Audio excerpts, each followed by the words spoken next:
Hello दोस्तों, आप सबका स्वागत है हमारे चैनल PKR एनीमे पे। तो चलिए वीडियो शुरू करते हैं बिना किसी देरी के साथ।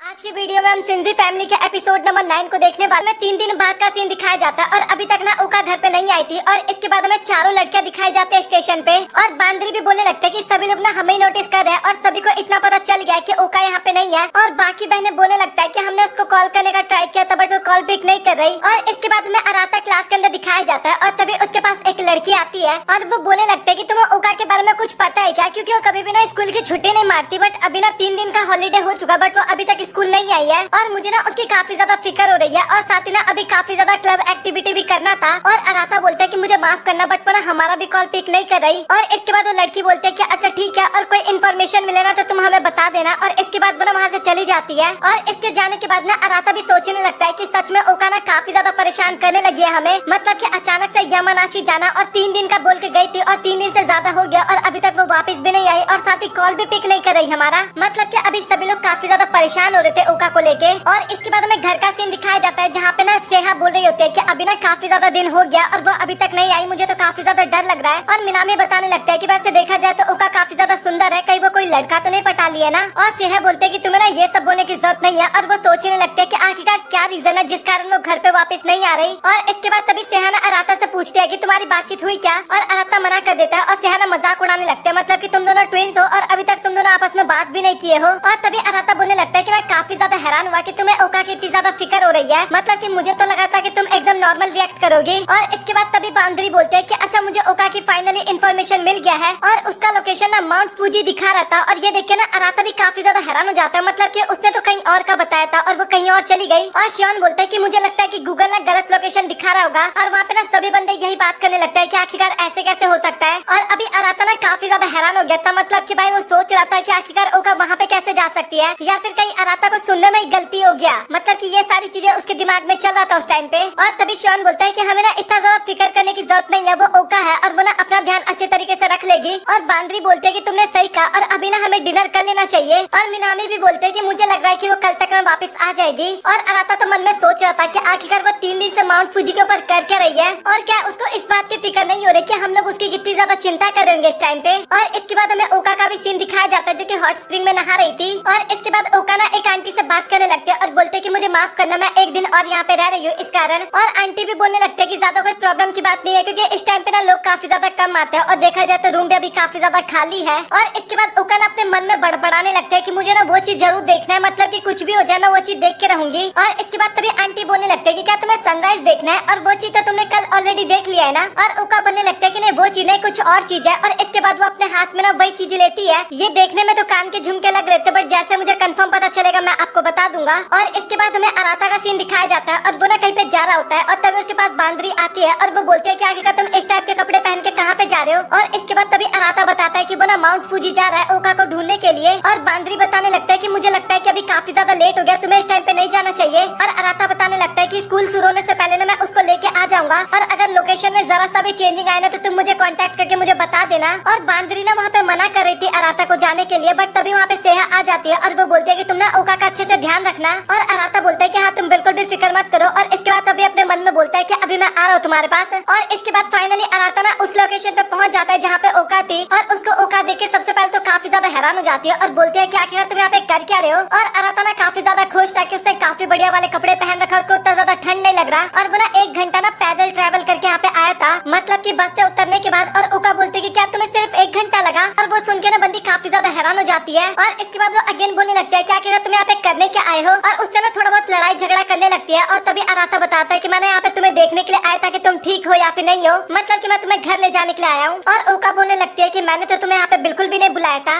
और इसके बाद अराता भी ना वहाँ पे एक रूम रेंट पे ले लेता है, मतलब कि अलग कमरा नहीं लिया था, एक ही कमरे में दोनों रहने वाले थे। और कमरा को देखने के बाद ना अराता काफी ज्यादा हैरान होता है, मतलब कि सोचने लगता है कि इतना कंफर्टेबल रूम छोड़ के वो यहाँ पे रह रही है। और वो सोच रहा था कि अभी हम दोनों को ना एक ही कमरे में रहना होगा। और वो ना काफी ज्यादा शर्मा रहा था उस टाइम पे, मतलब कि वो ना अपने पास्ट की बातों को याद करने लगता है जहाँ पे अराता और ओका के बीच में कुछ होने वाला था। और वो सोच रहा था कि सच बताओ तो मुझे अभी काफी ज्यादा ऑकवर्ड सा फील हो रहा है। और इसके बाद अराता सोचने लगता है कि मुझे ज्यादा नहीं सोचना चाहिए, हम दोनों एक तरह से देखा जाए तो भाई बहन ही तो है ना। और इसके बाद तभी ओका बोलती है कि तुम अपना मुंह घुमा लो, मैं अपने कपड़े चेंज कर रही हूँ। और इसके बाद अराता ना काफी ज्यादा शर्माते हुए ना माफी मांगने लगता है और ओका बोलते हैं कि आखिर तुम माफी क्यों मांग रहे हो, मतलब कि कपड़े तो चेंज करना ही होगा ना मुझे। और अराता भी सोचने लगता है कि ओका ना ये कपड़े पहन के तो बिल्कुल भी नहीं सो पाएगी, तो इस कारण उसे कपड़े तो चेंज करने ही पड़ेंगे। और इसके बाद अराता अपने मन में ना काफी ज्यादा उल्टी सीधी चीजें सोचने लगता है और फिर वो सोचता है कि भाई मैं आखिरकार ये सारी चीजें क्या सोच रहा हूँ। और तभी ओका बोलते हैं कि अच्छा ठीक है मेरा हो गया। और इसके बाद वो ना फटाक से सो भी जाती है और अराता बोलने लगता है कि तुम सच में काफी ज्यादा बेकार इंसान हो, कम से कम लाइट तो बंद कर लो। और इसके बाद बोलने लगता है कि आखिरकार तुम स्कूल क्यों नहीं जा रही थी, और तुम्हें पता है ना कि तुम्हारा स्टूडेंट प्रेसिडेंट बनने का सपना भी टूटने वाला है, मतलब ये कल तुम्हें स्कूल जाना होगा, अगर ऐसे ही चलता रहा तो तुम्हारे ऊपर प्रॉब्लम आ सकती है। और ओका बोलने लगता है कि अभी मैं घर पे बिल्कुल भी नहीं जाने वाली। और इसके बाद ना अराता उसको और भी ज्यादा बातें बोलने लगता है कि मतलब कि तुम्हें चलना होगा, और ओका ना वहाँ पे कुछ भी नहीं बोलती। और इसके बाद अराता भी सोचने लगता है कि मुझे लगता है कि मुझे इग्नोर करने की कोशिश कर रही है। और ओका बोलने लगता है कि क्या वो लोग मेरे फिक्र कर रहे हैं। और अराता बताने लगता है कि सच बताओ तो वो लोग तुम्हारी काफी ज्यादा फिक्र कर रहे हैं, मतलब कि हर दिन केवल तुम्हारी बातें होती है, चाहे वो स्कूल हो या फिर घर पे हो। और इसके बाद अराता बताने लगता है कि तुम्हें याद है मदर फादर कैसे माउंट फूजी पे मिले थे। फर्स्ट टाइम वो दोनों जब मिले थे तो फादर मदर को अपने पीठ पे बिठा के नीचे लेके आए थे, मतलब कि मदर के पैर में चोट लग गया था इस कारण। और सच में सुनने में काफी ज्यादा रोमांटिक लगता है ना, मतलब कि दो अजनबी एक दिन मिले एक दूसरे से और उसके बाद वो दोनों हमारे मदर फादर बन गए। और वो बोलने लगता है कि तुम्हें क्या लगता है, मतलब कि तुम्हें सोलमेट सब पे विश्वास है या फिर नहीं है, क्या भाग्य पहले ही डिसाइड कर लेता है कि आखिरकार हमारी शादी किसके साथ होगी, ये सारी चीजों पे तुम विश्वास करती हो या फिर नहीं करती। और इसके बाद ना ओका बिना सोलमेट के बारे में बात करने लगती है और वो बोलती है कि क्या सोलमेट हमें सिबलिंग्स में भी देखने को मिल सकता है। और ये सुनने के बाद अराता काफी ज्यादा हैरान हो जाता है और बोलता है कि तुम पागल वागल हो क्या, आखिरकार क्या बात कर रही हो। और तभी ओका बोलने लगता है हाँ ये सच है, मतलब कि कोतुनो तुम्हारे बारे में तो यही सोचती है। और अराता ने इसके बाद उसको चुप रहने के लिए बोलता है, मतलब कि फालतू चीजें सोचने के लिए मना कर देता है। और इसके बाद अपने मन में सोचने लगता है कि भाई सच में लड़की ना एकदम डफर सी है, मतलब कि इतने टाइम से ये सोच रही थी कि सोलमेट हमें सिबलिंग में देखने को मिलेंगे या फिर नहीं देखने को मिलेंगे। और अराता भी ना सोचने लगता है कि उसका जो मन करता है ना वो वही करती है। और मैं उससे ये तो पूछना ही भूल गया कि आखिरकार वो यहाँ पे क्यों आई है। और अराता भी सोचने लगता है कि मुझे लगता है कि ना इसके आगे कोई परेशानी है, इसी कारण यहाँ पे अकेले आई है। और ये ज्यादातर चीजें ना अपने आप में रखती है, मतलब कि लोगों में शेयर भी तो नहीं करती ना। और इसके बाद अराता ना ओका को ढक देता है क्योंकि उसने चादर अच्छे से नहीं ओढ़ रखा था। और इसके बाद वो भी सो जाता है और जब सुबह आँख खुलती है तो अराता नोटिस करता है कि वहाँ पे ओका थी ही नहीं। और इसके बाद अराता अगेन सोचने लगता है कि भाई सच में लड़की ना काफी ज्यादा परेशान करके रख देती है। और ओका ने ना वहाँ पे एक लेटर रख दिया था कि मैं तुमसे पहले घर पे पहुँच जाऊंगी तो तुम मेरी फिक्र बिल्कुल भी मत करना। और इसके बाद हमें ओका का सीन दिखाया जाता है जो कि माउंटेन के ऊपर चढ़ाई कर रही थी। और इसके बाद तभी बांद्री और बाकी लोग दिखाए जाते हैं जहाँ पे बांद्री ना काफी ज्यादा गुस्सा होने लगती है और बोलते हैं कि आखिरकार तुम ओका से अलग कैसे हो गए। अराता को कॉल पे बोल रही थी सारी बातें और अराता बताने लगता है कि जब मैं सुबह सो के उठा ना तो वो मेरे पास थी ही नहीं, और साथ ही उसने एक लेटर भी छोड़ा था कि मैं तुमसे पहले घर पे पहुंच जाऊंगी, तो आखिरकार उसका लोकेशन कहाँ पे दिखा रहा है। और बांद्री बताने लगता है कि मैं उसका लोकेशन चेक तो कर रही हूँ बट मुझे ऐसा बिल्कुल भी फील नहीं हो रहा कि वो घर के लिए आ रही है, मतलब कि घर आ रही है। और अराता को पता चल जाता है कि भाई वो लड़की अभी और भी काफी ज्यादा परेशान करने वाली है। और वो बताने लगता है कि अगर कुछ और इन्फॉर्मेशन मिले ना तो मुझे बता देना। और इसके बाद वो ना ओका को ढूंढने के लिए चला जाता है। और इसके बाद ना मैं ओका का सीन दिखाया जाता है और उसको ना काफी सारे लोग वहाँ पे बोल रहे थे कि आखिरकार ये लड़की यहाँ पे कर क्या रही है, मतलब कि 1 घंटे से यहीं पे खड़ी है और ये तो कल भी यहाँ पे आई थी ना। और ओका ना उस टाइम पे अपने हाथ में ना कुछ चीज रख रखी थी और उसी को देखे जा रही थी। और इसके बाद ओका भी सोचने लगता है कि आखिरकार मैं ये सब कुछ कर क्या रही हूँ, मतलब कि मेरे ये सब कुछ करने से ना सब कुछ ठीक तो हो जाएगा नहीं, और आखिरकार मैं क्या कर रही हूँ, मतलब कि मुझे खुद समझ में नहीं आ रहा कुछ भी। और मैंने अपना स्कूल भी इस कारण मिस कर दिया। और इसके बाद ना ओका ना अराता के बारे में सोचने लगती है जब अराता ने बोला नहीं था कि मैं तुम्हें देखने के लिए यहाँ पे आया हूँ। और इसके बाद ओका बताने लगता है कि काश मैं अराता के साथ ही घर चली जाती। और वो लिटरली उस टाइम पे सोचते सोचते चल रही थी ना, रास्ते का ध्यान ही नहीं दे रही थी। और तभी उसको पता लगता है कि वो ना रास्ते में खो गई, मतलब कि वो ना जिस रास्ते से जा रही थी उसने रास्ता ही चेंज कर दिया था अपना। और अभी ना उसको बिल्कुल भी समझ में नहीं आता कि किधर को जाना है, मतलब कि सभी रास्ते ना उसको एक जैसे ही लग रहे थे।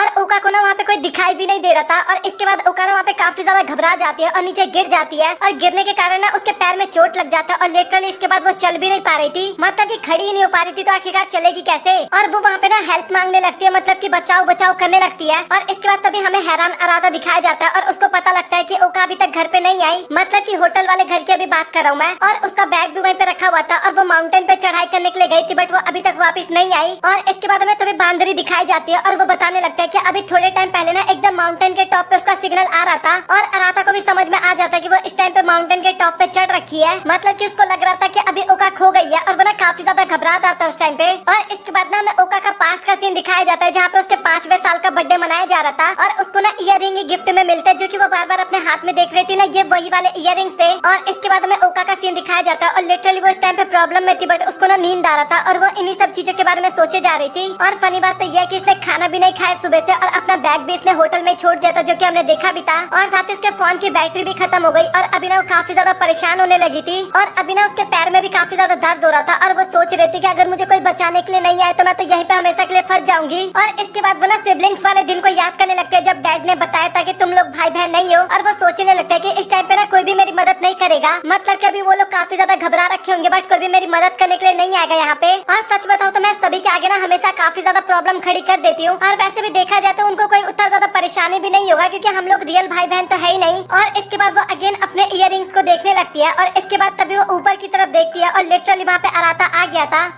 और इसी के साथ ये एपिसोड यहाँ पे हो जाता है खत्म। तो आप लोग कमेंट सेक्शन में बताओ कि आप लोगों को आज का एपिसोड कैसा लगा। वीडियो अच्छा तो लाइक करें, सब्सक्राइब करें, हमारे चैनल पे क्या है एनीमे वो सब्सक्राइब जरूर से कर दे और कमेंट करके जरूर बताइए वीडियो आपको कैसे लगा। वीडियो अपने फ्रेंड तक शेयर जरूर से करें। Thanks for watching.